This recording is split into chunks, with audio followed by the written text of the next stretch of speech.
कभी कभी जीवन में हम जो करते हैं उसका फल तुरंत नहीं मिलता। कभी देर से मिलता है, कभी अनदेखा रह जाता है और कभी ऐसा लौट कर आता है कि जीवन ही बदल जाता है। श्री कृष्ण कहते हैं, मनुष्य अपने कर्मों का निर्माता है और वही उसके भविष्य का निर्णायक भी। आज की इस कहानी में हम समझेंगे कि कर्म कैसे जीवन को बनाते हैं, बिगाड़ते हैं और उसे दिव्य दिशा देते हैं। ये कहानी है एक साधारण युवक अरुण की, जिसे श्री कृष्ण खुद उसके कर्मों का रहस्य समझाते हैं। पार्ट 1, जीवन का पहला प्रश्न। वाराणसी के पास एक छोटा सा गांव था, कृष्णपुर।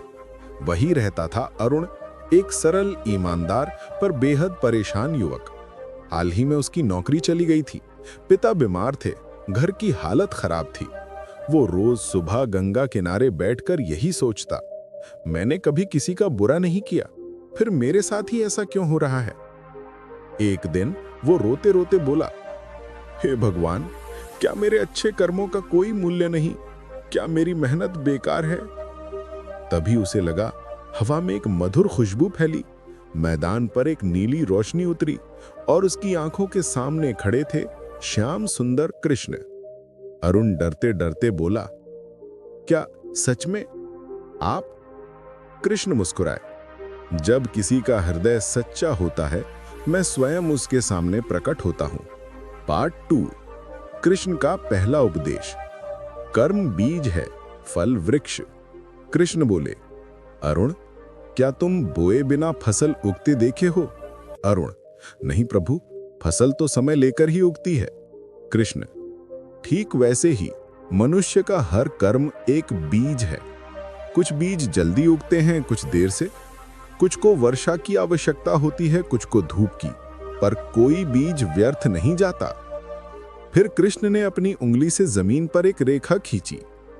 अरुण, ये तुम्हारे पुराने कर्मों की रेखाएं हैं। तुमने जीवन में बहुत भलाई की है, पर हर भलाई का फल तुरंत नहीं मिलता। कई फल समय के साथ पकते हैं। उन्होंने कहा, कर्म करना तुम्हारा अधिकार है, पर फल का समय मैं तय करता हूं। पार्ट 3, कर्मों की 3 किस्में। कृष्ण ने आगे समझाया। 1, संचित कर्म, पास्ट स्टोर्ड एक्शंस। ये वे कर्म हैं जो तुमने कई जन्मों में किए हैं।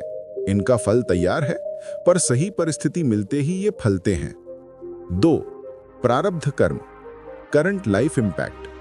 ये वही कर्म है जिनके फल तुम्हारे वर्तमान जीवन को प्रभावित कर रहे हैं, जैसे तुम्हें किस परिवार में जन्म मिला, कौन से अवसर मिले, कौन सी मुश्किलें मिली। 3, क्रियामान कर्म, प्रेजेंट एक्शंस। ये तुम इस क्षण कर रहे हो और ये तुम्हारे भविष्य का निर्माण करेंगे। कृष्ण बोले, मनुष्य का वर्तमान उसके पुराने कर्मों का फल है और उसका भविष्य वर्तमान कर्मों का परिणाम। अरुण पूछता है, प्रभु, अगर प्रारब्ध कर्म बुरे हों तो क्या मैं जीवन नहीं बदल सकता? कृष्ण मुस्कुराए, अरे मूर्ख बालक, प्रारब्ध दिशा देता है, पर क्रियमाण अर्थात वर्तमान कर्म भाग्य को बदलने की शक्ति रखते हैं। पार्ट 4, सत्य की पहली परीक्षा। कृष्ण अरुण को लेकर पास के गांव में जाते हैं। वहां एक किसान अपनी टूटी फसल पर सिर पकड़े बैठा था। कृष्ण बोले, अरुण, उससे पूछो कि उसकी फसल क्यों नष्ट हुई। अरुण, भैया, क्या हुआ आपकी फसल को? किसान बोला, मैं तो मेहनत करता हूं, पर इस बार वर्षा देर से हुई, फसल सूख गई। कृष्ण ने अरुण की ओर देखते हुए कहा, देखा, उसकी मेहनत अच्छी थी, कर्म अच्छा था, पर फल के लिए प्रकृति की भूमिका भी आवश्यक थी। इसीलिए कहा गया है, कर्म मजबूत हो तो फल देरी से मिलता है, पर कभी खाली नहीं जाता। पार्ट 5, कृष्ण की दिव्य कथा, दान का छिपा फल। कृष्ण ने अरुण को द्वारका के समय की एक कथा सुनाई। एक बार एक वृद्ध ब्राह्मण ने अपनी आखिरी रोटी मुझे भेंट कर दी थी। उसके पास कुछ नहीं था, पर मन से वो समर्पण था। उसका वो छोटा सा दान कई वर्षों बाद उसके बेटे को एक व्यापारी ने आसरा देकर जीवन बदल दिया। पुत्र ने पूछा, ये कैसा चमत्कार है? तब मैंने कहा, ये तुम्हारे पिता का बोया हुआ बीज है, जो आज फल बनकर तुम्हारी रक्षा कर रहा है। कृष्ण मुस्कुराए, कर्म का फल हमेशा उस मार्ग से नहीं आता जहां से तुम अपेक्षा करते हो। ये किसी और रूप में, किसी और माध्यम से भी आता है। पार्ट 6, दुखों का रहस्य। अरुण पूछता है, प्रभु, अगर कर्म फल दे ही देता है तो कभी कभी अच्छे लोगों के साथ बुरा क्यों होता है? कृष्ण गंभीर हुए, क्योंकि मनुष्य कर्म को आधा समझता है। जो तुम्हें दुख देता है वो हमेशा दंड नहीं होता, कभी वो पुराना बोझ हल्का करने की प्रक्रिया भी होता है। फिर बोले, दुख तुम्हारे जीवन से अंधकार हटाता है और नए शुभ कर्मों के लिए स्थान बनाता है। पार्ट 7, कर्म और इरादे का संबंध। कृष्ण अचानक पूछते हैं, अरुण, अगर कोई तुम्हें फूल दे पर मन में द्वेष रखे तो क्या वो फूल सुगंध देगा? अरुण, नहीं प्रभु, उसका असर अच्छा नहीं होगा। कृष्ण, इसी प्रकार मनुष्य के कर्म का मूल्य उसके इरादे पर निर्भर करता है। पवित्र मन से किया छोटा कार्य घमंड से किए बड़े कार्य से अधिक फल देता है। उन्होंने कहा, कर्म का असली बीज मन की भावना है। पार्ट 8, त्याग का अर्थ। कृष्ण ने आगे कहा, अधिकतर लोग त्याग को गलत समझते हैं। त्याग का अर्थ कर्म छोड़ना नहीं, बल्कि फल की अपेक्षा छोड़ना है।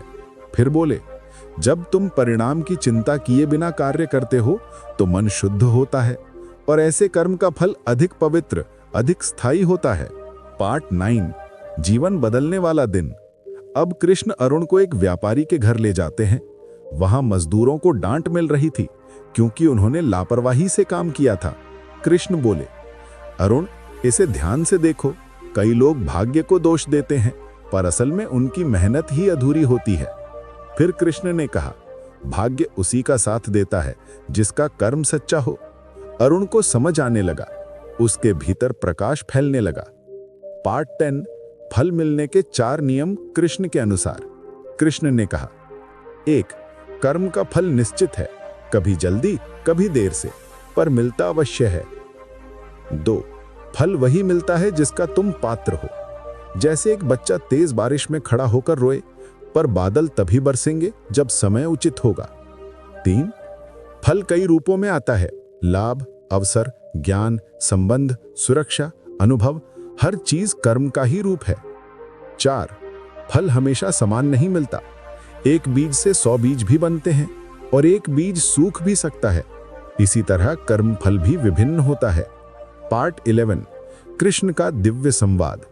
कृष्ण बोले, अरुण, अगर तुम्हारा कर्म सही है तो मैं स्वयं तुम्हारे समर्थन में खड़ा हूं, चाहे संसार पूरा तुम्हारे खिलाफ क्यों ना हो। अरुण रो पड़ा, प्रभु, अब मैं क्या करूं? कृष्ण बोले, 1, मन को शांत रखो। चिंता से कर्म की शक्ति कम होती है। 2, कर्म को पूजा समझकर करो, क्योंकि कर्म ही ईश्वर की सबसे बड़ी सेवा है। 3, परिणाम की चिंता छोड़ दो, क्योंकि फल की व्यवस्था मेरे हाथ में है। 4, हर कार्य को प्रेम से करो, क्योंकि प्रेम से किया कर्म ही अमृत बनता है। पार्ट 12, परिवर्तन की शुरुआत। अरुण ने कृष्ण का उपदेश सुनकर संकल्प लिया। अब वो बिना किसी शिकायत के, बिना किसी अपेक्षा के हर काम पूरी निष्ठा से करेगा। उसने छोटे छोटे काम करने शुरू किए, किसी की मदद की, ईमानदारी से श्रम किया और मन में राग द्वेष खत्म किया। धीरे धीरे बदलाव होने लगा। उसके पिता की तबीयत सुधरने लगी। गांव में एक दुकानदार ने उसे नौकरी दे दी। उसकी मेहनत देखकर मालिक ने उसे दुकान का प्रबंधन दे दिया। 2 वर्षों में उसने अपनी खुद की छोटी किराना दुकान खोल ली। लोग कहते, अरुण की किस्मत खुल गई, पर अरुण जानता था ये किस्मत नहीं, कर्मों का पका हुआ फल था। पार्ट 13, कृष्ण का अंतिम संदेश। एक दिन कृष्ण फिर प्रकट हुए। अरुण ने उनके चरण पकड़कर कहा, प्रभु, आपने मेरा जीवन बदल दिया। कृष्ण बोले, मैंने कुछ नहीं किया अरुण, मैं केवल तुम्हें तुम्हारा मार्ग दिखा सकता हूं। चलना तुम्हें ही होता है। फिर बोले, याद रखो, कर्म से बढ़कर कोई यज्ञ नहीं, कर्म से पवित्र कोई साधना नहीं और कर्म से श्रेष्ठ कोई धर्म नहीं। उन्होंने अपना अंतिम वचन दिया, अच्छा कर्म करो, फल अपने समय पर खुद तुम्हें ढूंढ कर आएगा। ये कहकर कृष्ण प्रकाश में विलीन हो गए।